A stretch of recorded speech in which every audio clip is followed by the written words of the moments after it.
महेश्वर की बात सुनकर आरोही वहीं की वहीं रुक गई और मुड़कर बोली, शर्त ये थी कि मेरी विक्रम से शादी होते ही आप मुझे मेरी माँ से मिलवाएंगे। वो शर्त थी, लेकिन अब नई शर्त ये है कि तू अपनी माँ से तब मिलेगी जब मेरा काम पूरा होगा। एक कॉन्ट्रैक्ट है जिसका मैं सालों से इंतजार कर रहा था। बस एक बार उस कॉन्ट्रैक्ट पर विक्रम के साइन हो जाएं, उसके बाद तू अपनी माँ से मिल पाएगी। अब फैसला तेरे हाथ में है, तुझे तलाक चाहिए या तेरी माँ। ये कहकर महेश्वर और सुधा वहां से चले गए। सुधा और महेश्वर की बात सुनकर आरोही जमीन पर बैठ गई। अब अपनी माँ से मिलने के लिए उसके पास उस जानवर की पत्नी बनी रहने के अलावा और कोई रास्ता नहीं था।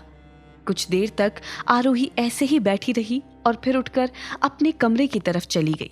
अनन्या चेहरे पर शैतानी मुस्कुराहट लिए आरोही को जाता देखती रही। अचानक उसके दिमाग में एक खुराफात सूझी। अगर वो विक्रम को ये बता दे कि आरोही ने उससे शादी सिर्फ अपनी माँ से मिलने के लिए की है और माँ से मिलते ही वो उसे छोड़ देगी, तो विक्रम उसकी खाल उधेड़ देगा। हालांकि अनन्या ये भी अच्छी तरह जानती थी कि उसके माँ बाप का बहुत सा फायदा इस शादी पर टिका हुआ था, लेकिन वो आरोही को बर्बाद करने का ठान चुकी थी। दूसरी तरफ आरोही अपने कमरे में जाकर अपनी चीजें समेटने लगी। उसे उम्मीद थी कि इस बार जो वो अपना सामान लेके अपने ससुराल लौटेगी तो उसे कभी इस घर में वापस नहीं आना पड़ेगा। सामान पैक करते हुए आरोही को ख्याल आया, कितनी अजीब बात है ना। आमतौर पर लड़कियां शादी करने के बाद अपने मायके आने को कितनी उतावली होती हैं, और एक मैं हूं जिसका अपने ही मायके में दम घुटता है। अगर ससुराल का ये वाहियात रिवाज ना होता और माँ से जुड़ी वो यादें ना होती तो मैं यहाँ कभी नहीं आती। इन सब ख्यालों में आरोही इतना खो चुकी थी कि उसको पता ही नहीं चला कि उसके कमरे में कोई आ गया था। अरे, अकेले अकेले पैकिंग कर रही हो, मैं कुछ मदद कर दूं? आरोही को एक आदमी की आवाज सुनाई दी। वो आवाज सुन के आरोही पलटी तो एकदम से सहम गई। राघव, तुम? आरोही हैरानी से उसे देख रही थी। वो राघव को कई सालों से जानती थी। राघव उसके पिता महेश्वर का मुलाजिम था, लेकिन वो आरोही को बिल्कुल पसंद नहीं था। राघव की नजर ही कुछ ऐसी थी कि आरोही असहज महसूस करती थी। दरअसल राघव बहुत ही बड़ा नशेड़ी और जुआरी था। एक बार जब नशे के लिए उसके पास पैसे नहीं थे तो उसने आरोही के घर से पैसे चोरी किए। हालांकि आरोही ने उसे देख लिया था और महेश्वर को सब कुछ सच सच बता दिया, जिसके चलते राघव उस दिन अपनी नौकरी खो बैठा था। इसी वजह से आज राघव को अपने कमरे में देखकर आरोही हैरान थी। इसे यहाँ तक आने किसने दिया? आरोही ने मन में सोचा और सबसे पहला शक अनन्या पर गया। मुझे पता चला कि तुम्हारी शादी हो गई है तो बधाई देने चला आया, राघव ने हंसते हुए कहा और फिर अपनी बात आगे बढ़ाई। पर मैंने सुना है तुम्हारा पति अपाहिज है। बड़े दुख की बात है। तुम सुहाग रात तो मना ही नहीं पाई होगी ना, तो मैंने सोचा कुछ मदद कर देता हूँ। ये कहकर वो उसकी तरफ बढ़ने लगा। आरोही उसके नीच इरादे भांप गई थी। हालांकि इससे पहले वो कुछ कर पाती, राघव का हाथ आरोही के कंधे पर था। तो शुरू करें? उसने पूछा और बिना किसी जवाब का इंतजार किए आरोही को चूमने के लिए अपना मुंह उसकी तरफ ले जाने लगा। वो आंखें बंद किए हुए आरोही की तरफ बढ़ ही रहा था कि अचानक उसके मुंह से एक कराहती हुई चीख निकली। आ! राघव अपने पैर सिकोड़े जमीन पर बैठ गया। आरोही ने उसे दोनों पैरों के बीच एक जोरदार लात मारी थी। इस असहनीय दर्द से वो खड़ा नहीं रह सका, पर आरोही खुद पर गर्व महसूस कर रही थी, क्योंकि अभी 2 दिन पहले उसके साथ जो हुआ था वो दोबारा होने से पहले ही उसने उसे रोक दिया था। हालांकि ये गर्व तुरंत ही डर में बदल गया, क्योंकि राघव की चीख सुनकर उसके 3 साथी कमरे में घुस आए। उन तीनों ने राघव को जमीन पर गिरा हुआ देखा और गुस्से से उनका खून खौलने लगा। तेरी ये हिम्मत! बोलते हुए एक आदमी सीधा आरोही की तरफ बढ़ा तो बाकी दोनों अगल बगल से उसे घेरने लगे। पलक झपकते ही आरोही उनके कब्जे में थी। तीनों ने उसे बेरहमी से जकड़ा हुआ था। एक आदमी ने आरोही का हाथ मरोड़कर उसे जमीन पर मुंह के बल पटक दिया। आरोही लगातार छटपटाते हुए अपने आप को छुड़ाने की कोशिश कर रही थी, इतने में राघव धीरे धीरे दर्द से कराहते हुए खड़ा हो गया। बदले की आग उसकी आंखों में साफ दिखाई दे रही थी। वो गुस्से में आरोही की तरफ ऐसे लपका जैसे उसे नोच ही लेना चाहता हो। वो उसके पूरे शरीर को छूने लगा। छोड़ो, छोड़ो मुझे, छोड़ो! आरोही चिल्लाती रही, लेकिन राघव का रुकने का कोई इरादा नहीं था। छोड़ दो उसे! एकदम से एक बुलंद आवाज कमरे में गूंज उठी। राघव और उसके साथियों ने मुड़कर देखा तो एक आदमी व्हील चेयर पर बैठे हुए था, और वो कोई और नहीं पर खुद विक्रम था। उसके व्हील चेयर को एक बूढ़ा आदमी धकेल रहा था। आरोही ने जब विक्रम को देखा तो उसमें पता नहीं कहां से हिम्मत आ गई, और उसने राघव और उसके साथियों को इधर उधर छटक दिया और भागकर विक्रम के पास जा खड़ी हो गई। मेरी पत्नी को हाथ लगाने की तुम लोगों की हिम्मत कैसे हुई? विक्रम ने चिल्लाते हुए कहा। आरोही ने विक्रम की आंखों में एक चमक सी देखी, जिसे देख के उसे बहुत अच्छा महसूस हुआ। राघव और उसके दोस्त विक्रम की बात सुन के पहले तो सीरियस हो गए और फिर एक दूसरे की ओर देखते हुए जोर जोर से हंसने लगे। एक विकलांग और एक बूढ़ा आदमी देखकर वो ये सोचने लगे कि वो आसानी से यहाँ से निकल जाएंगे। राघव ने तो यहाँ तक कहा, इन दोनों को निपटाओ, तब तक मैं अपनी आरोही से जरा प्यार कर लूं। लेकिन उसके ये कहते ही कुछ ऐसा हुआ जो किसी ने नहीं सोचा था। पलक झपकते ही राघव और उसके सब आदमी जमीन पर पड़े थे। वो हिल भी नहीं रहे थे। वो बेहोश थे या मर गए थे, ये भी समझ नहीं आ रहा था। आरोही को समझ नहीं आया कि राघव और उसके आदमियों को अचानक क्या हुआ। हालांकि उसे इतना तो समझ आ गया था कि ये विक्रम नहीं किया था, लेकिन कैसे किया ये आरोही की समझ से बाहर था। विक्रम ने जैसे फिर से उसके ख्याल पढ़ लिए और कहा, मैंने कहा था ना, हमारे खानदान में बहुत से राज हैं, जितना कम जानोगी उतना बेहतर होगा। ये कहने के बाद उसने अपने नौकर से कहा, चरण, इन सब के हाथ काट दो और शरीर का वो हिस्सा भी जिससे इनकी गंदी नस्ल आगे बढ़ती है। वो बूढ़ा नौकर ये सुनते ही जमीन पर गिरे हुए लोगों की तरफ बढ़ने लगा। आरोही बिना पलक झपकाए देख रही थी। तुम काफी कुछ देख चुकी हो, क्या ये भी देखना चाहती हो? विक्रम ने कहा। नहीं, आरोही ने दबी हुई आवाज में जवाब दिया। तो चलो यहां से, विक्रम ने बेरुखी से कहा। आरोही उसकी व्हील चेयर को खींचकर कमरे से बाहर निकली और नीचे की तरफ जाने लगी।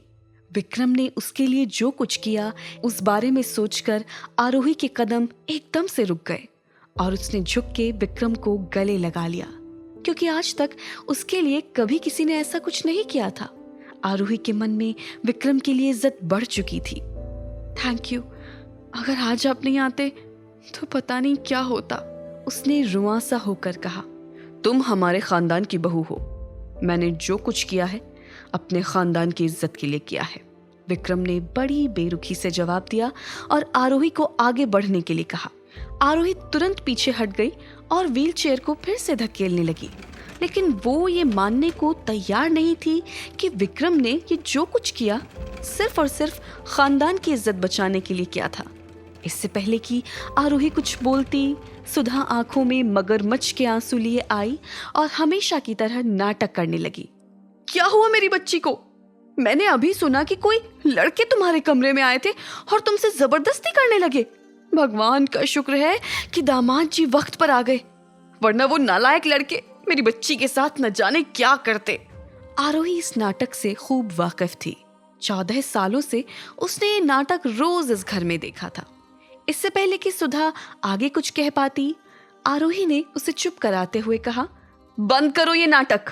थक नहीं जाती आप ये ड्रामा करते करते? तुम्हारी भी मजाक करने की आदत गई नहीं बेटा। सुधा ने झूठ मूठ का हंसकर बात को बदल दिया और विक्रम की तरफ देखकर आगे कहा, दामाद जी, आपको पता है आरोही बचपन से ही ऐसी है। कहने को ये मेरी सौतेली बेटी है, लेकिन मैंने इसमें और अपनी बेटी में कभी कोई भेदभाव नहीं किया, बल्कि इसे हमेशा ज्यादा ही प्यार दिया है, इसलिए ये ऐसी बदमाश हो गई है। आरोही साफ तौर पर जानती थी कि सुधा विक्रम को मक्खन लगाने की कोशिश कर रही है। वो चाहती तो अभी ही उसका पर्दाफाश कर सकती थी, लेकिन माँ के ख्याल ने उसे रोक दिया आपने कभी फिल्मों में जाने का सोचा है? विक्रम ने प्यार से पूछा। कैसी बात करते हैं दामाद जी, मैं और फिल्में?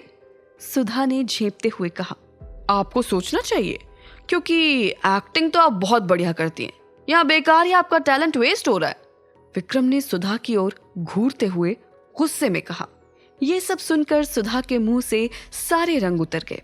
हालांकि आरोही ये देखकर मन ही मन खुश थी। अरे दामाद जी, कब आए आप? महेश्वर पीछे से खुश होते हुए आया। अभी कुछ देर पहले, जब 4 लड़के आपके ही घर में आपकी बेटी के साथ जोर जबरदस्ती करने की कोशिश कर रहे थे तब। विक्रम ने गुस्से से उसे देखते हुए कहा। हाँ, मुझे भी पता चला अभी, महेश्वर ने नजरें चुराते हुए कहा। और फिर भी आप अपनी बेटी के कमरे में जाने के बदले चहकते हुए मुझसे मिलने आ रहे हैं। शर्म नहीं आती आपको? विक्रम ने कह दिया। उसे अपनी साइड लेते हुए देखकर आरोही की खुशी का ठिकाना न था। हड़बड़ाते हुए महेश्वर कहने लगा, नहीं दामाद जी, आप गलत समझ रहे हैं। महेश्वर अपनी बात पूरी करे उससे पहले ही विक्रम ने चिल्ला दिया। जिस घर में मेरी पत्नी की इज्जत ना हो, मैं उस घर का दामाद नहीं हो सकता। आप ही के घर में आप ही की बेटी के साथ कोई ऐसा करने की हिम्मत करता है, यह आपकी नपुंसकता का सबूत है। विक्रम ने बेझिझक होकर कह दिया। आरोही की खुशी आसमान छू रही थी। उसे ऐसा लग रहा था कि वो सब कुछ जो 14 सालों से वो अपने मन में दबाए बैठी थी, वो सब कुछ विक्रम कह रहा था। 24 घंटे हैं आपके पास। 24 घंटे में अगर आपने पता नहीं लगाया कि इस सब के पीछे किसका हाथ था, तो जो हाल ऊपर कमरे में पड़े उन आदमियों का किया है, वैसा ही हाल मैं आप लोगों का भी करूंगा। विक्रम ने धमकाते हुए कहा। ये आप क्या कह रहे हैं दामाद जी? प्लीज हमारे साथ ऐसा जुल्म मत कीजिए। सुधा ने गिड़गिड़ाते हुए कहा। ये जुल्म नहीं, इंसाफ है मेरी पत्नी के लिए, विक्रम ने सख्त आवाज में कहा। आरोही की आंखें चमक उठी। हालांकि विक्रम साफ तौर पर उसे कह चुका था कि वो ये सब अपने खानदान की इज्जत के लिए कर रहा था, लेकिन फिर भी आरोही उसकी एहसानमंद हो गई थी, क्योंकि उसके लिए कभी किसी ने इतना भी नहीं किया था। वो ये सोचकर खुश थी कि किसी ने उसके लिए आवाज उठाई थी। इतने में विक्रम का नौकर चरण भी अपना काम खत्म करके विक्रम की व्हीलचेयर के पीछे खड़ा हो गया। चलो। आरोही विक्रम की ओर प्यार से देख रही थी जब विक्रम ने उसे बाहर की तरफ इशारा करते हुए कहा। वो एकदम से अपने ख्यालों से बाहर आई और चलने लगी। चरण व्हीलचेयर को धक्का देते हुए विक्रम को बाहर ले गया। वो तीनों गाड़ी में बैठे और वहां से चल पड़े। महेश्वर और सुधा डर में कांपते हुए एक दूसरे को देख रहे थे। कौन हो सकता है ये? सुधा ने घबराई हुई आवाज में पूछा, जिसके जवाब में महेश्वर ने ना में सिर हिला दिया। अचानक एक ख्याल आते ही सुधा ने पूछा, कहीं तुमने तो कुछ... कैसी बात कर रही हो तुम? मैं कोई जानवर नहीं हूं। महेश्वर ने सुधा की बात काटते हुए कहा और अंदर चला गया। दोनों इस बात से अनजान थे कि बंगले के ऊपर वाली मंजिल से अनन्या ये सब कुछ होते हुए देख रही थी। वो निराश भी थी और गुस्सा भी, क्योंकि वो फिर एक बार आरोही की जिंदगी बर्बाद करने में असफल हो गई थी। कुछ दिन पहले जो काम आरोही के बर्थडे की रात को अधूरा रह गया था, वो अब भी अधूरा ही था। दांत भींचती हुई अनन्या अंदर की ओर चली गई। क्यों कर रही थी अनन्या ये सब? क्या वो रायजादा खानदान की बहू बनना चाहती थी, या कुछ और था जो उसे चाहिए था? आखिर क्या राज था विक्रम का? जानने के लिए सुनिए इस कहानी का अगला एपिसोड सिर्फ पॉकेट FM ऐप पर।